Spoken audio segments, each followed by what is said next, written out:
Afternoon, everyone. Sorry to be so late. I think you understand. Things rolled Well, out. I thought you were waiting until the secretary finished. He finished with his opening remarks and then just going through giving awards now. So Well, he was still speaking when we got the 2 minutes. Anyway, doesn't matter. when I looked on the YouTube feed, he was not still speaking. So maybe you were on a delayed feed, the one that we were The watching. one on state.gov? Is that a Yeah, delayed maybe feed these days? maybe it's buffered on the AP version of it. Not But the AP version. This is the one US that we were government. watching inside the Yeah. office. He was finished. All right, either here nor there. Let me start with some opening comments. Secretary Blinken has been on the phone today with a number of his counterparts in the Middle East about the situation in Syria. He has so far today spoken with Jordanian Deputy Prime Minister and Minister of Foreign Affairs and Expatriates Aman Safadi, Emirati Foreign Minister Abdullah bin Zayed Al Nahyan, Qatari Prime Minister and Minister of Foreign Affairs Mohammed bin Abdulrahman Al Thani, and Egyptian Foreign Minister Badr Abdulati. These calls followed his conversation yesterday afternoon with Turkish Foreign Minister Hakan Fidan. In these calls, the Secretary has underscored the points he made in a statement he released earlier today, that the United States fully supports a Syrian-led and Syrian-owned political transition that leads to credible, inclusive, and non-sectarian governance. He has also outlined several principles that we believe should be upheld during the transition process and formation of a new government: respect for the rights of minorities, facilitation of humanitarian assistance, the prevention of Syria from being used as a base for terrorism or posing as a threat to its neighbors, securing and safely destroying any chemical weapons stockpiles. The Secretary has also reiterated in these conversations that all nations should support an inclusive and transparent process and refrain from interference, and made clear that the United States will recognize and fully support a future Syrian government that results from this process. As you have heard the President and the Secretary say over the past couple of days so far, Hayat Tahrir al-Sham is using the right words, but we will of course judge them not by those words, but by their actions over the coming days, the coming weeks, the coming months. The Secretary will continue his engagements with counterparts in the region over the coming days and discuss the principles he outlined in his statement further. And of course, he will continue to emphasize in all of these conversations that the United States' ongoing support for the Syrian people throughout this transition. With that, Matt Lee. Right. Thanks, Matt. I have one thing. I just want to ask you about this statement that came out just before the Human Rights Ceremony about the authority for visa bans against people who are officials, authorities who are involved in the wrongful detention of people. Don't you have the authority to do that already? This was outlining, we had under a different authority to do it in some circumstances, but this was kind of refining and expanding our ability to use those authorities with respect to wrongful detentions. I'm happy to get you a more detailed. Please do, because I just don't understand why adding a layer. It refers to the way we exercise those authorities under different provisions of the law, and I'm happy to get you a technical expert to talk about that. But I mean, it just seems kind of refines pointless it. since No, you already have this authority. You've used it before, and so I don't understand why you I can guarantee you this was explained to me, and it's a very detailed. It is a very detailed technicality under the law. I'll let it go for now. I want to go to Syria. I'm just. Can you explain to me this whole idea of when you say you're prepared to recognize a new Syrian leadership that does these specific things that you've outlined? Whatever happened to the old, what had been a previous, a mantra for decades that you don't recognize governments, you recognize states? And what does it mean that you would recognize a new leadership that meets these criteria? So I don't think I'm qualified to speak to a State Department mantra that dates back decades, since I've not been here for all that time. But I can tell you when we speak to this, what we mean is, look, you have seen this group, HTS, take control of some of the levers of power. You have seen them work to name an acting prime minister. And the United States does not have standing diplomatic relations with Syria, right? We withdrew our embassy a number Yes, of we hold on a recognize number Syria of as years a ago. state. We recognize Syria as a state. We have not recognized the HTS as the governing authority in Syria. We have not recognized them as the government of Syria. And so what we are making clear is before we recognize a government of Syria, a particular government of Syria, these are the steps that we think are important that to be followed. Okay, and what does that what would that recognition entail? Reopening the embassy? So I don't want to get ahead of the process. We're obviously not there. This isn't something that's going to happen overnight. There's needs to be a Syrian-led process that plays out over the coming weeks. But we thought it was important on behalf of the United States because we do have a number of authorities that we have exercised with respect to Syria over the past decade plus, especially with sanctions, but also with our diplomatic relations. We thought it was important that we make clear what we think are the principles that should be upheld during this transition process and during the formation of a new government. Right. Are you aware of any other country where you recognize the state but you don't recognize the government, other than perhaps Venezuela? Well, Venezuela certainly, that was going to be the one I was going to mention. Beyond that, Of course you were. beyond, And you actually recognize what happened when the be- U.S. recognized Juan Guaido as the legitimate president of Venezuela. I would, How did that I would work out refer you for to him? a spokesman for the previous administration for an answer to that, because that happened during their time in office, Well, not ours. Yeah, but that's and why I'm not I'm gonna- asking you what recognition means. I mean, that recognition of Guaido as in Venezuela didn't result in the reopening of the embassy. It didn't open. it It didn't didn't result in the reopen. It's a very different situation Didn't because you result had in anything. that is a different situation when you have a figure who we recognize as the government, but actually isn't in control of the levers of power. You would have a different situation potentially here, where you have an entity that is in control at least of some of the levers of power inside Syria right now. Certainly not all of them. So I'm it's just a struggling different to figure out situation. What exactly you mean? I mean, the Taliban. I You don't- never I don't think recognized it's- the I don't- Taliban I as the government of Afghanistan, and yet Afghanistan was recognized. I don't as think a it's state. I don't think it is that complicated. You have seen the United States and other countries around the world refrain from, certainly in periods of transition, refrain from recognizing governments for extended periods of time in some circumstances and withhold recognition of new governments. And what we are making clear is these are the principles that we think ought to be pursued on behalf of the Syrian people before the United States would take that step. Okay, and then lastly on Syria, is there any new information about Austin Tice, and can you give us any updates on Barbara Leaf and John Bass? So I know Barbara and John are still in the region. I talked to them earlier today. I actually don't, I believe they're still in Jordan, but I can't, it wasn't a video conference, it was by phone, so I don't know exactly where they are, but I believe they're still in Jordan. They are still in the region. As it relates to Austin Tice, I don't have any new information to offer today. We do continue to believe that he is alive, and we continue to make clear in all of our conversations, either with entities on the ground in Syria or with entities that may be in communication with those on the ground in Syria, that we have no higher priority than the safe return of Austin Tice to his family. I'm just wondering if you have had any direct contacts with the rebel group HTS, and if you're looking to have direct contacts with them, or are you still going through different channels, notably Turkey? I don't have any contacts to speak to from here, and I'm going to refrain. I think, other than speaking at a high level about our priorities and that we have ways to communicate with all of the relevant entities, at least indirectly, in some cases directly. I should note that HTS, of course, is only one of a number of groups who are players in the Syrian political scene.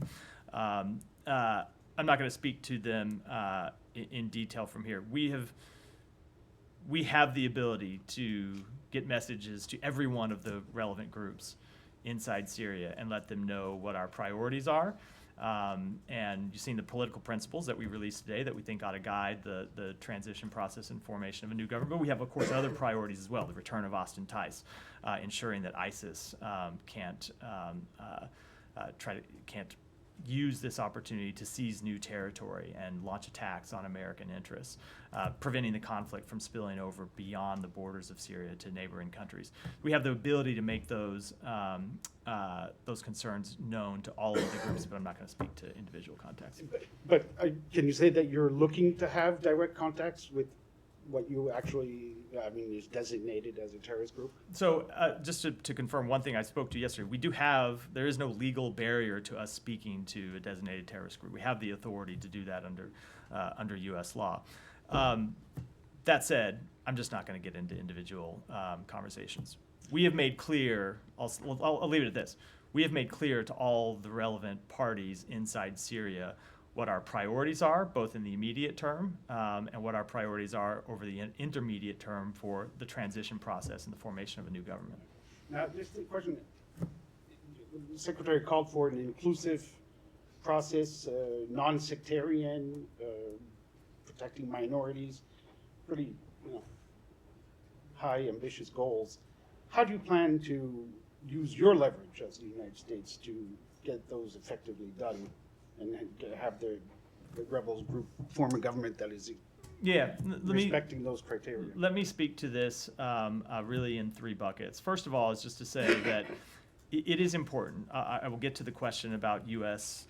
influence and how we can use our influence in this question. But it is important to remember, first and foremost, that this needs to be a Syrian-led process. And it is not one that can or should be imposed from outside Syria by any country, by any foreign party. That, of course, includes the United States and includes other countries in the region as well. That's the first thing that I think bears always repeating when it comes to discussing this issue. The second thing is we are going to consult with our partners in the region, as the Secretary already has been by phone, to try and drive alignment on some of the principles that you saw us outline, because we think it's important that all parties sign up for these principles. We think they're principles that really should gather widespread support inside Syria and outside Syria as well. And then third, look, as I said in response to Matt's question, the U.S. has imposed a number of sanctions on Syria. We have suspended diplomatic relations with Syria. We have made quite clear for some time that Syria should not be treated as a normal country. You saw us object to the readmission of Syria to the Arab League before Assad had taken any of the steps that the Arab League and other countries had called on him to take to engage with other political actors inside Syria. So we have all of those various authorities and abilities at our disposal, and we will make clear to all of the relevant actors inside Syria that these are the kind of steps that we want to see them take before we consider a change in United States policy. Okay. And just last question, how do you square, you said that it has to be a Syrian-led process inside Syria. How do you square that with the fact that everyone in the region and outside is involved right now precisely in this process? So first How of is it all, gonna be Syrian-led when you have Turkey on one side? So it is a great question, and the real answer to it is that you don't start from zero with this. All of the actors inside Syria, all of the actors inside the region have to deal with the long history of what came before. And there's been a very brutal civil war in which you had a number of internal actors, at times supported by external forces as well. And all of that needs to be dealt with going forward. But that's why we outlined these principles, to make clear that despite everything that has preceded where we are today, what principles ought to guide the formation of a new government going forward are kind of the opposite of what Bashar al-Assad used to guide the country and led us to this situation. So respect for minorities inside the country, the facilitation of humanitarian assistance, something that we saw the Assad regime block on a number of different occasions, the prevention of Syria being used as a base for terrorism or a threat to its neighbors. All of those are principles that we think are important, as well as I said, the other countries refraining from external interference. Can I follow up on that? Go ahead. I'll come to you. HTS specifically, you said they're saying, they're saying the right things, but it depends on what their actions are in the coming period. Are they saying those things? They're saying those things publicly, but have they communicated that to the United States? I'm not going to speak to private conversations. I think here's what I'll say. So, as they moved into Damascus over the coming days, the leaders of HTS have been having a number of conversations with parties in the region. Obviously, they have a long-standing relationship with the government of Turkey, but they have relationships with other countries as well. And they have been having conversations with different countries. And one of the reasons the secretary had these series of calls today was not just to lay out the United States principles, but as he does in all of these calls, he wants to listen to what these other foreign ministers have heard in their conversations among the region. Of course, that would include what HTS is saying. Now, I'm not going to read those out publicly, but we are as well listening to hear what they say privately. But ultimately, it matters much less what they say privately and what they say publicly than what they do going forward. We have seen over the years any number of militant groups who have seized power, who have promised that they would respect minorities, who have promised that they would respect religious freedom, or would promise that they would govern in an inclusive way, and then see them fail to meet those promises. So we really do mean it when we say what's important is watching how they actually behave in the coming weeks. And so this foreign terrorist designation, HTS seems to have installed this interim leader, right, Mohammed al-Bashir. My understanding is he's been an administrator in areas that they've controlled. Does the U.S. consider him sort of part of HTS for the purposes of the terrorist designation? I don't have any assessment. I'd have to go. It would be really a fact-based assessment, and if there are people that have done it inside our department, I'm not aware of it. So I don't have any assessment of what we consider him to be or not to be. And you said it doesn't stop you from talking to people, but just to be clear, if there is a government, interim government formed with members of HTS who passed that test, there will be some limitations on how the U.S. can assist. Certainly, we're getting into the realm of hypotheticals, but certainly if an organization is is designated as a designated foreign terrorist organization, we don't have the ability. No one has the ability under U.S. law to offer support for such an organization. That's different, of course, than communicating with them. Right, and you mentioned in relation to Austin Tice that this is part of your conversations with entities on the ground. Could you say specifically that that's like a message that you've sent to HTS? Austin Tice is a priority. It is a message that we have sent to HTS. I'm not going to speak to direct communications, but in all of our communications with parties that we know talk to HTS, we have sent very clearly the message that as they move through Syria, liberating prisons, that our top priority is the return of Austin Tice. And we want anyone who is operating on the ground in Syria to be on the lookout for him. And if they do find him, to help return him to us safely and as soon as possible. And has HTS provided any reassurance on that particular point? I think at this point I probably ought to draw the line and not get into underlying details. Yeah, Saeed. I mean, a lot of sentiments have been expressed, such as Syrian-led, smooth transition, unified Syria, although we are seeing it being dismembered before our eyes and so on. But nobody speaks of the Israeli attacks. They struck 300 military sites. So why is that? Why are you not talking about what Israel is doing to Syria, what it has done to Syria in the last 24 hours? So destroyed the Navy, destroyed all the Air Force. It did all that. Is the purpose, and that's my question, is the purpose to have a demilitarized Syria, disarmed Syria? I will let Israel speak to its own operations and what it is they are trying to accomplish. I will say that on behalf of the United States, we're going to discuss these matters with them privately before I opine on them publicly. I would say that broadly speaking, we of course don't want to see any action that makes a Syrian-led process more difficult, and we ultimately want to see a peaceful process forward, not an escalation of the conflict. So you think what you're saying is that what Israel is doing, whether it's conquering the rest of the Golan and so on, the attacks that it's conducting, it is like 35 kilometers from Damascus and so on. That is a private matter? So is that a private matter? Is that an Israeli decision? No, so first of all, let me just point out, with respect to the location of Israeli forces, And I'm not attesting one way or the other. I know there are conflicting claims about where they are, and they have strenuously denied that they are close to Damascus. They have said that they are in the their forces on the ground are in the buffer zone, and I spoke to this at length yesterday. But when it comes to their operations, I think it's appropriate for us to speak to them privately first, ascertain what it is they're doing, before we opine on that publicly. They're a close ally of ours, and that's what we're going to do. Yeah, but just one more, on this. So is it the wish of the United States of America to see a Syria that is disarmed, that does not have an army, does not have an air force, that probably has militias like this? Is that the We purpose do not want in to the see end? that probably has militias. Is that what you said? No, I'm just saying, No, we do you know, not you want to see probably- it. We do you not want to see accept it. the That one's fact- easy. We do not No, no. want to see a Syria that has militias. Look, ultimately, I'm saying that you accept the fact that it has so militias now. you laid out the principle, and one of the things that you heard us say is we want to see Syria that's not a base for terrorism. It's not a base for terrorist organizations. Not to say that every militia, of course, is a terrorist organization. But no, Said, let me give me a second.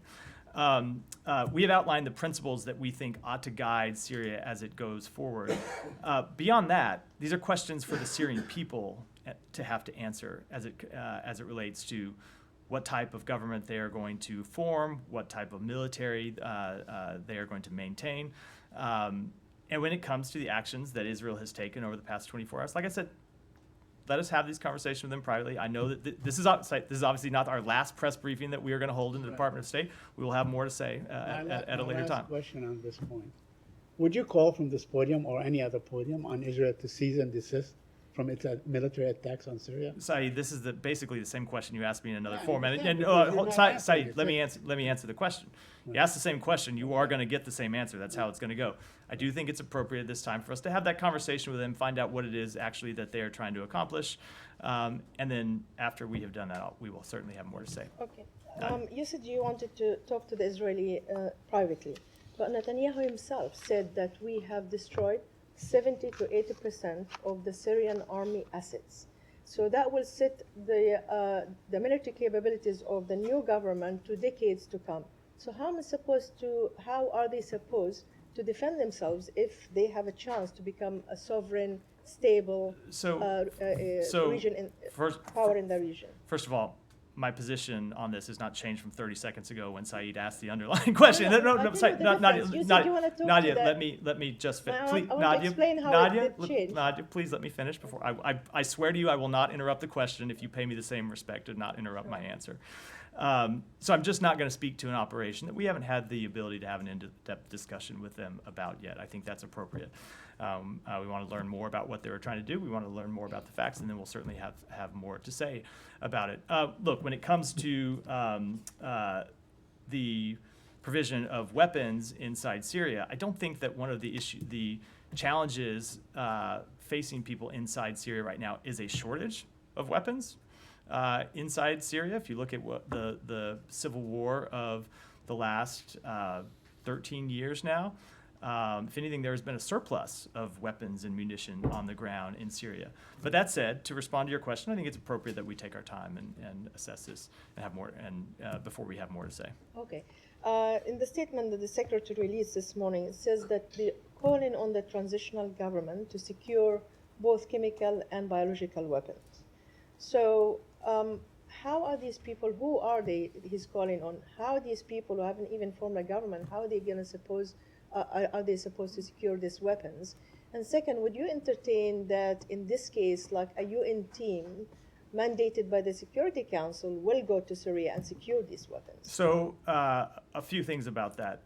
Number one, it is the responsibility of those who are taking the reins of power inside Syria, first and foremost, to secure and destroy any chemical weapons that they find in areas that they control. That's the first answer to the question. And obviously, you have seen HTSC's territory, and it certainly is quite possible that in the territory they've seized, there are chemical weapon stocks. They may not have full inventory of those yet, of course. They've only been in control of Damascus for a couple of days. But that is the first answer to the question. The second answer to it, though, is that there is an emergency session of the Organization for the Prohibition of Chemical Weapons Executive Council that has been called, that will meet this Thursday to address the recent developments on the ground and the current situation on the ground in Syria. And when it comes to this question of inspections and verifications, it is the responsibility of that organization to conduct verification efforts under its mandate. Not any of the member states, not the United States or other states, but the OPCW. So we will await the outcome of that meeting on Thursday to define a path forward. We, of course, have full confidence in the OPCW and its ability to carry out its mission. Okay, going to the Golan Heights, I'm sure you've seen Netanyahu's statement yesterday. He said the Golan Heights is going to be part of Israel now and forever. Considering that this administration, when there was an attack on Majd al-Shams, I believe like 5 months ago, you called it Northern Israel. So you're really legitimizing, give legitimacy to the Israeli control over it. So how can we believe that this administration, or any administration, we're not going to let Netanyahu go against international law, which we know that's been illegally occupied since 1967. So I would just say, with respect to the Golan Heights, of course, the United States recognized several years ago control over the Golan Heights. That's just as a factual matter. Now, when it comes to other disputed areas, we have long made clear that we want to see a two-state solution. You talk to areas that have been under Israeli control since 1967. We want to see the establishment of an independent Palestinian state, and you have seen us take a number of steps to try to advance that possibility, and we'll continue to do that. Okay, just one thing I want to clarify, just to make sure I heard you correctly. You said that legally, the United States can talk to any terrorist group if they want to, if that advances the interests of the U.S., right? Correct. Just as a legal matter, strictly Yeah, as legal a matter. legal That's matter. different than a policy matter, of course, and a policy So choice. what stopped you from talking to Hamas directly, since you designated them as a terrorist group, We and have- you have a great interest we have in a- releasing American hostages instead of going to mediators? Because we have effective mediators who have much better relationships with Hamas than we do, for obvious reasons, and have the ability to effectively communicate with them. There was never any need for us to have those direct conversations when you have effective mediators like the governments of Qatar and the governments of Egypt. Thank you. On the Israeli strikes in Syria, did they inform you ahead of time of these? I don't have any conversations to read out. We need to speak more with them about this before we have anything to say about it. Would you have expected them to? I mean, in scale, these are very significant. You know, some have made comparisons to the sort of wiping out of the Egyptian Air Force in 1967. Again, I just don't have anything further to say. We need to have further conversations about them before we comment in detail on the matter. Can I follow up on the status of the Golan Heights? I'm slightly puzzled with what you just said, because you've said, you know, the Trump administration, which recognised control of the Golan, because you said last year on this that as a practical matter, the Yeah. Golan is important to Israel's security. And these were your words then: as long as Assad is in power in Syria, and as long as Iran is present in Syria, there's a significant threat to Israel. And control of the Golan remains of real importance to Israel's security. So has that changed? So obviously the factual situation has changed, but you do have a situation now where you have a period of instability in Syria. You don't have effective control by a government that we know is committed to peaceful relations with its neighbors. So not the same security threats exist. Obviously, you don't have the Assad regime there, and you have seen Iran's influence inside Syria weaken quite considerably.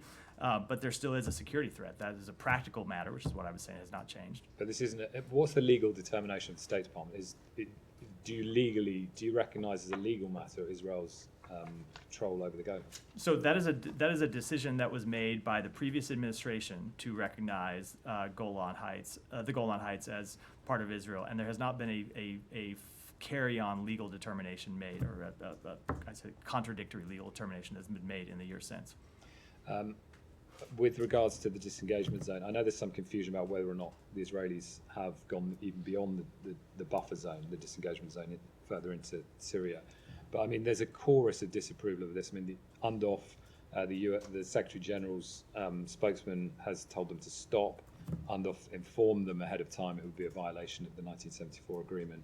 You now have Qatar, Saudi Arabia, Iraq, all critical allies for you in terms of getting on board the vision that you trying to lay out for the future of Syria, who have all said this is an attack on Syria's sovereignty, a dangerous development. I mean, what's your position on Israel having invaded that buffer zone? So I spoke to this yesterday. Nothing has changed since then.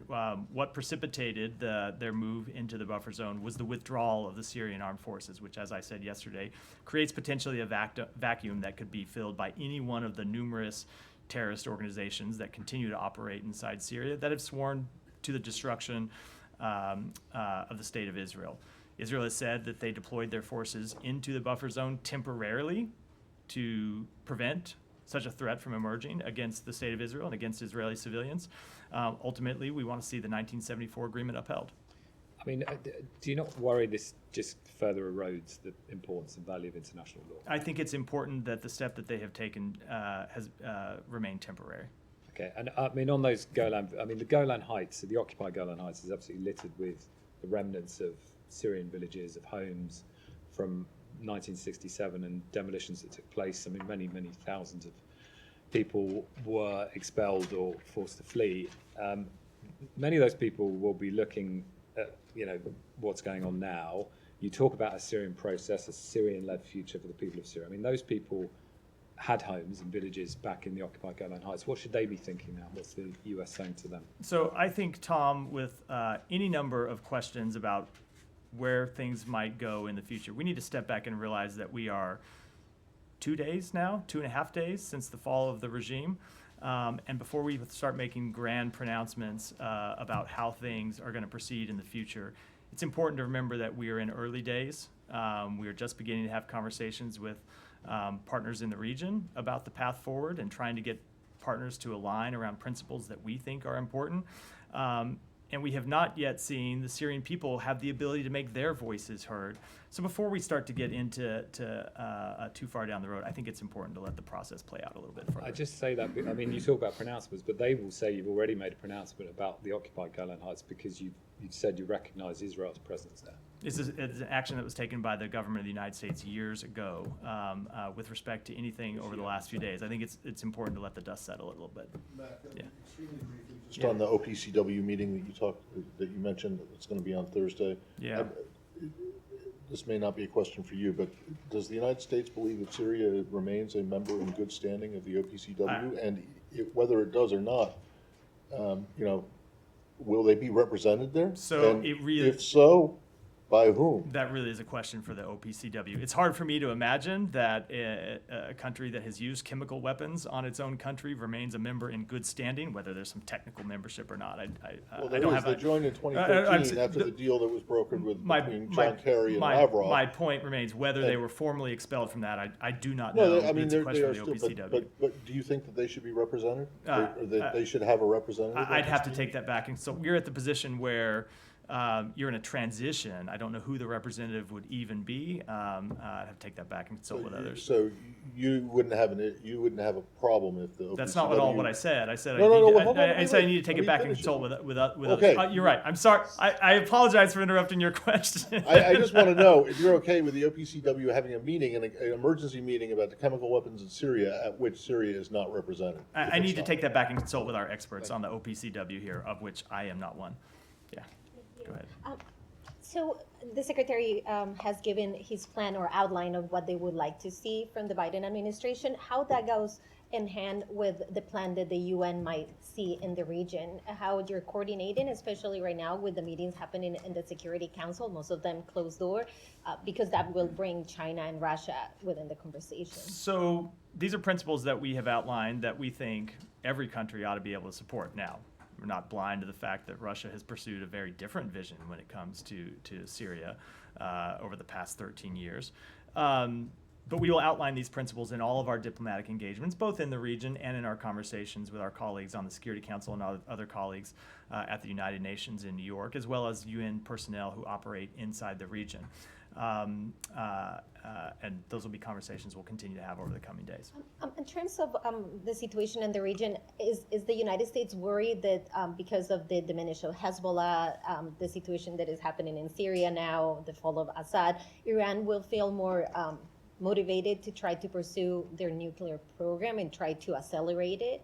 So I can't speak to the judgments that the regime inside Iran will make. I can say that if I were them, I would look back at the course of action that they have pursued over the last decade plus of trying to support terrorism and further destabilize the region as a strategy that has failed. When you look at their support for proxy groups, they clearly had a strategy that they were pursuing to try and threaten the state of Israel from outside its borders to launch repeated terrorist attacks against civilians inside Israel, and of course to launch terrorist attacks against other entities around the region. Israelis have not been the only recipients, of course, of terrorist attacks sponsored by the state of Iran. So I would hope that the government of Iran would look at the failed policy that they have pursued and choose the path of de-escalation and better relations with their neighbors, and not trying to continue to foment instability and support terrorism. I'm under no illusions that they're going to have a change of heart, but I would think that would be the wiser assessment. I can tell you that if they pursue a different nuclear policy, we have made clear that we will not allow the government of Iran to obtain a nuclear weapon. Just a quick change, a question. The State Department issued a fact sheet on Monday regarding the accountability actions to counter global corruption and human rights abuses for Indonesia.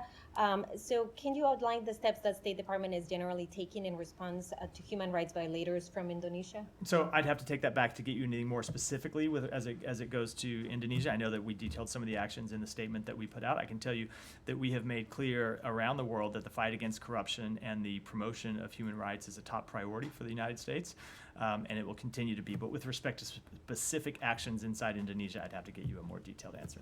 Michelle. Yeah, thank you. I have a couple of questions, Matt. First, what do you think about the Syrian new prime minister that Julani has appointed? Did someone talk to him, or will someone from the administration call him? I don't have any comment on his appointment. We have not had any communications with him as of yet. We started to see on social media some reports of human rights atrocities in the streets of Syria. How are you following these reports? We're following very closely, and it's why you have heard everyone in this administration, starting with the president on Sunday, emphasize that the protection of civilians must be the paramount priority in the days and weeks ahead. It's something that we will continue to emphasize. It is civilians that have, of course, suffered the brutal horrors of this war over the past 13 years. And as Syria hopefully emerges from this war with a path towards peace going forwards, we will see all of the organizations, all of the various factions inside Syria unite around the principle that they ought to protect civilians. Reports said that former Syrian officials have fled Syria to Lebanon. What's your view on that? I don't have any comment on whether that's true or not, nor do I have a comment on it. Of course, any official who is well, I'll leave it at that.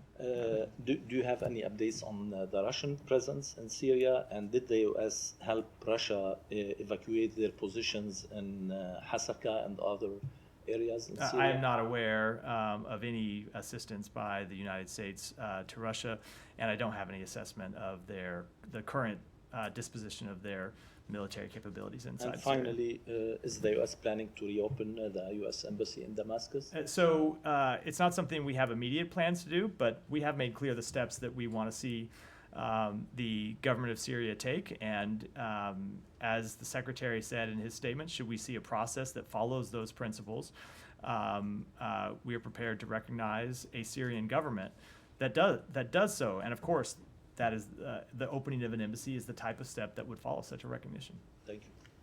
Yeah, Alex. Thank you, Matt. A couple of questions on Ukraine first. Can you give us more details about today's agreement to provide $20 billion loan to Ukraine? I think USAID guaranteed. None of it will go as military support as initially expected. I'd have to take back and get you more details. This is something that was contained in the Supplemental Appropriations Act. You know, there was a wide variety of assistance that we were able to provide through that act, some military assistance, some direct economic support. Some of those were in the form of loans. Some of them were in the form of loans that could be forgiven. So with respect to this specific tranche of support, I have to take it back and get you some information. Thanks so much. Moving to a sanctions question, Yeah. both Matt's question and Celia's question. Yesterday, you guys announced this Magnitsky sanctions, and which is actually backed by the U.S. bipartisan tool to use, did not really include many countries, Azerbaijan, Georgia, many of the countries I mentioned yesterday's and today's award ceremonies.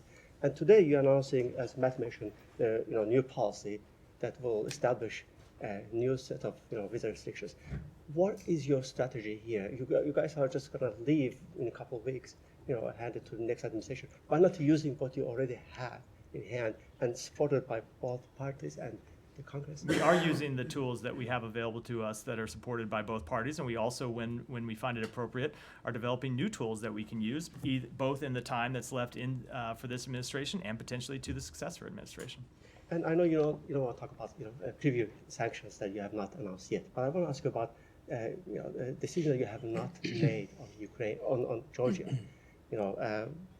The man who is behind everything we have seen during the past couple of months, let alone past 13 days, has not been punished yet. Why you haven't punished Mr. Ivanishvili yet? So I am, as you know, because you mentioned it in the preview to your question, I'm not going to talk about any potential sanctions that we will impose on Georgian officials or individuals inside the country of Georgia.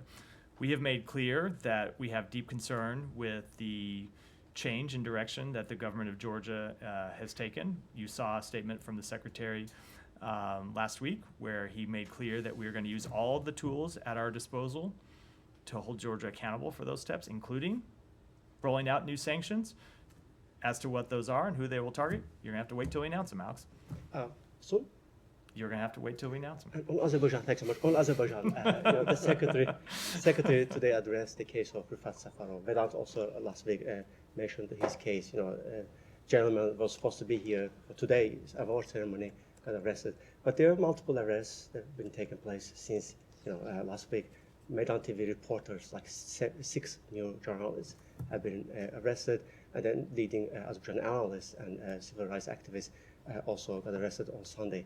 Do you have any reaction to the latest arrests? So we have been made quite clear to the government of Georgia, and you've heard me speak. The government of Azerbaijan. You've heard me speak to it from this podium. Our serious concern about human rights abuses inside Azerbaijan. You've heard us speak to specific cases, and you will see us continue to speak to specific cases. In fact, you'll hear more from us later today about Azerbaijan. Beyond speaking up, You'll hear more from us later today about Azerbaijan. Go ahead. Thank you, Matt. You have sanctioned Jolani for his actions in the past in Iraq and Syria. So with the new situation in Syria, are you going to pardon him or still calling accountability for? Are we going to pardon him or pardon him? Yeah, or Pardon who? In what? Jolani, or still calling I don't think we have the- accountability? You still calling accountability for his actions in the past?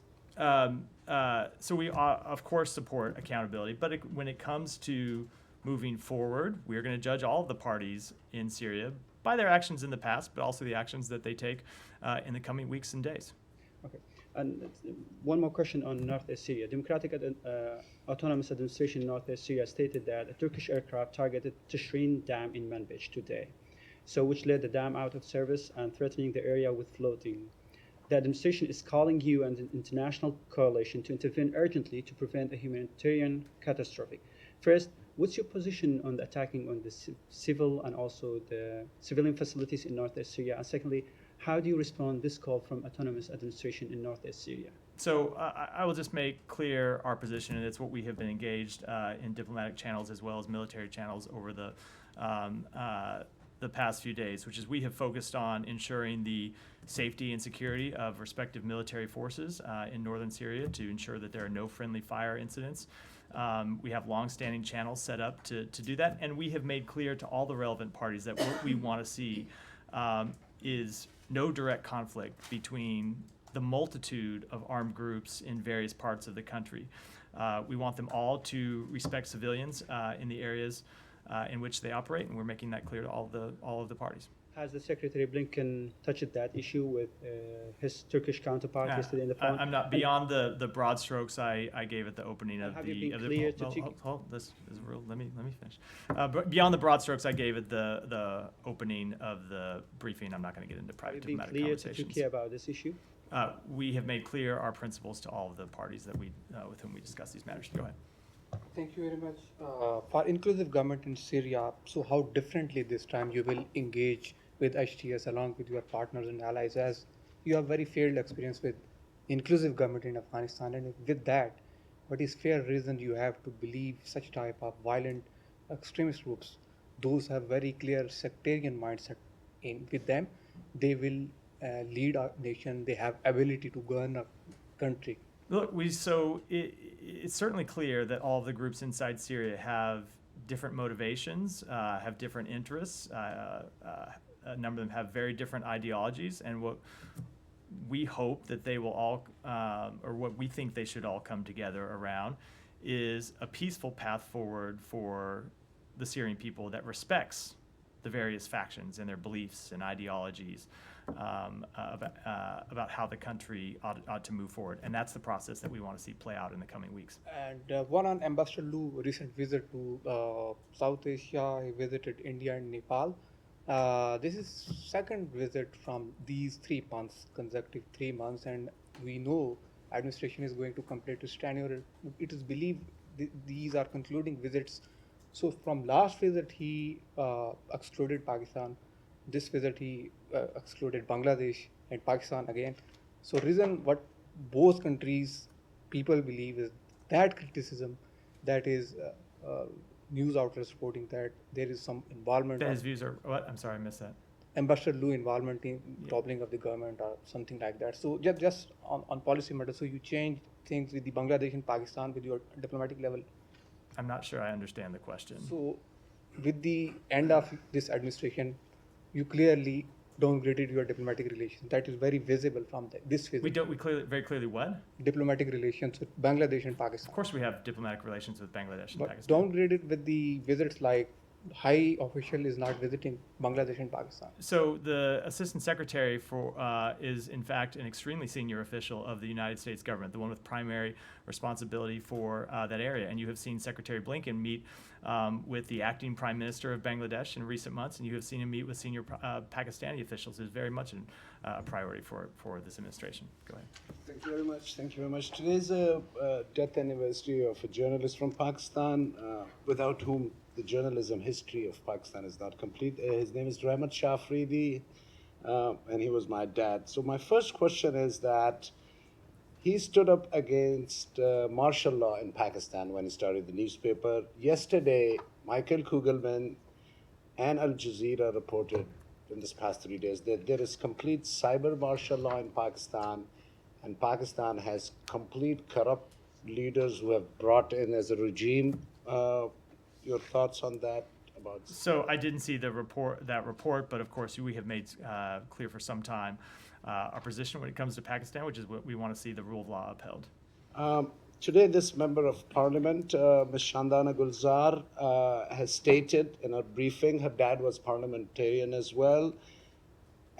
She said that the people of Pakistan are extremely unhappy with President Biden, and that there is a Pashtun genocide, while referring to Palestinians. She said that the Pashtun genocide is almost going to start.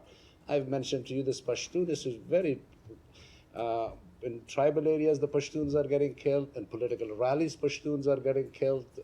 Your just thoughts on that? Look, I make it a practice not to comment on every statement made by members of our own Congress. I'm certainly not going to comment on every statement made by members of legislatures of foreign governments. Only because I have a couple more to get, and we got to wrap the briefing. Go ahead. Thank you, Matt. Thank you. Thank you for taking my question. There was a Nobel Peace Prize ceremony in Oslo today, and I know that President Biden has already issued a statement on October when the Japanese organization of atomic bomb survivors won the Nobel Peace Prize. But do you have any further comment on today's award? I don't have any beyond what the president said in his previous statement. Yeah, go ahead. Thanks, Matt. Indian Foreign Secretary has visited Bangladesh, and recently both India and Bangladesh have expressed concern on the violent attack on a diplomatic mission of Bangladesh inside India. Do you have a comment on that developments and the increasingly aggressive rhetoric directed towards Bangladesh? So, look, we want to see all parties resolve their disagreements peacefully. Thanks, Matt. So you've been talking about process as it pertains to Syria, but as it pertains to reconstruction of Syria, will the U.S. be leading or following the international community in that regard? Will the U.S. be giving money toward the rebuilding of Syria? I think you are a little bit putting the cart before the horse. We need to see a political process play out here before we get to discussions about reconstruction and who's going to fund it. And will the administration take any diplomatic or economic action against China for its continued infiltration of U.S. telecommunications infrastructure? So you have seen the United States take a number of actions to hold accountable China for its malign behavior across a number of different fronts. And I can tell you that we also raise cyber threats and cyber interference in all of our conversations with the Chinese, and we'll continue to do so. But when it comes to any steps, I'm not going to preview them before we take them. Thank you. Yeah. All right. Well, that will wrap for today. Thanks, everyone.